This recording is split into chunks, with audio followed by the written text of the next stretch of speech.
Hello and welcome to another episode of Graphite Curves. Today we are back in the studio with another figure drawing. To begin, I always work from top to bottom, and that means starting with the hair. I begin with a rough outline. This general shape of the hair follows the contours of the shoulder, and lays down the idea of the head and jawline. From the point of the chin, we work down through the chest to the fullest part of the breast. I next draw a circle, making several passes until we have our desired shape. A darker line is used to lock in our contours. Returning to the hair, we can use this contour line to finish off the top of the shoulder. When drawing, don't be afraid to put down a line just to see how it looks. Every line doesn't need to be perfect. That is why God created erasers. I continue sketching in the outline of the upper arm. I draw a line behind the breast to indicate the rib cage. This line can help you find and define the outline of the chest. Another line defines the other side of the chest. With the upper half completed, we can continue on to the lower half.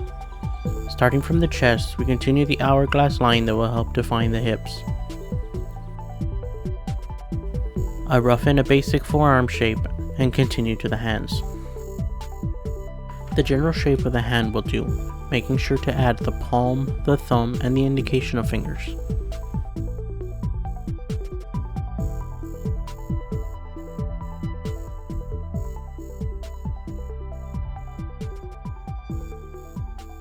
Tracing a center line that will later be removed, we can follow this line right to the navel.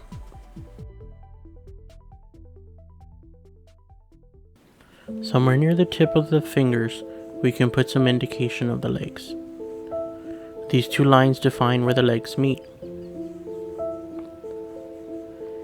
In this case, her right leg is crossed over her left. Several round motions indicate the upper limit of the thigh.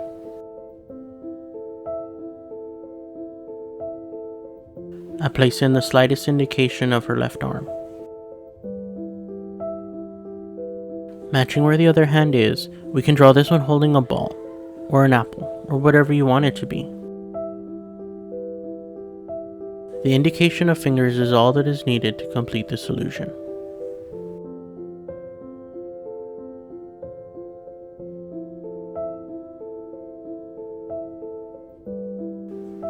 Cleaning up any stray lines, we can return to the top and begin rendering.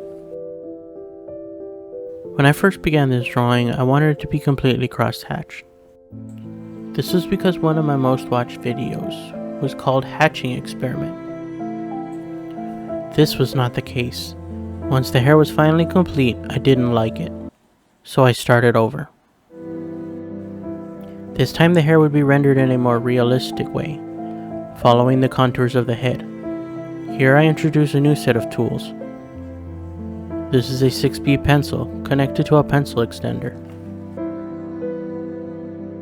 A pencil extender is a great way to use a very small pencil that would otherwise be hard to hold. This 6B pencil with its softer graphite allows me to cover a larger area faster. I take care to avoid covering an area I know is where her ear shows through her hair. We clean up and will add a little extra detail.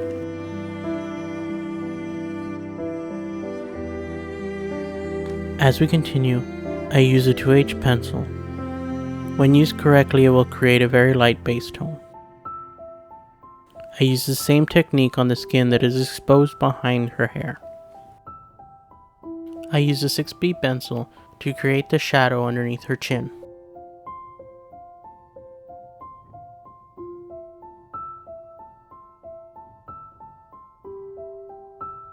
Several circles are used here to create the shoulder. This is helpful in identifying where shadow shapes will form.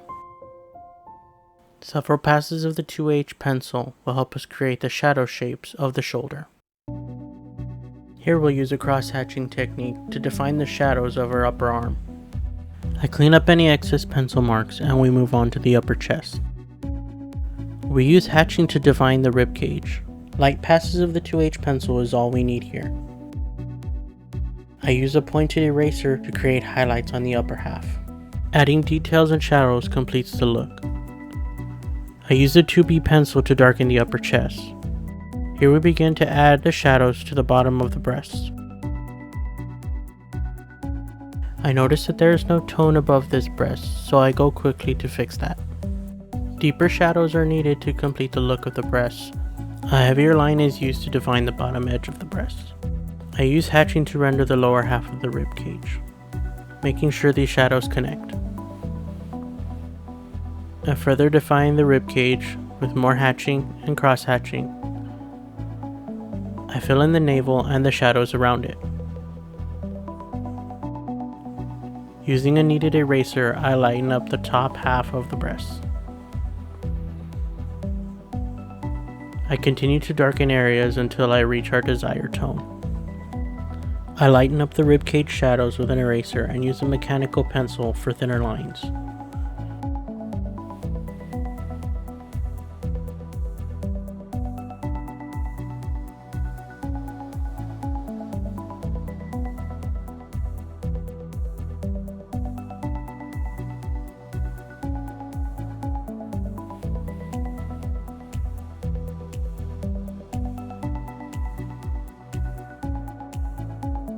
I used light hatching to define the forearm and hand, however when it was done, I erased this also. I decided then that I was only going to render the core of the figure. Leaving areas incomplete makes the completed parts look more interesting. We used a 2H pencil to lay down some base tone, going over the shadow areas with a 2B pencil. I used this pencil to render in the stomach and the hips. We darkened the lines of the legs and defined the pubic area. Using tiny lines and a mechanical pencil, I began to draw in the pubic hair. I defined the upper and lower areas and began to fill it in. The center and most dense area is filled in with pure tone. However, the outer areas where the hair is less dense, I draw lines, circles, and squiggles to create the illusion of less density. I believe the reason I love drawing is because it's a skill you can develop where you can scratch a pencil on a page and something appears.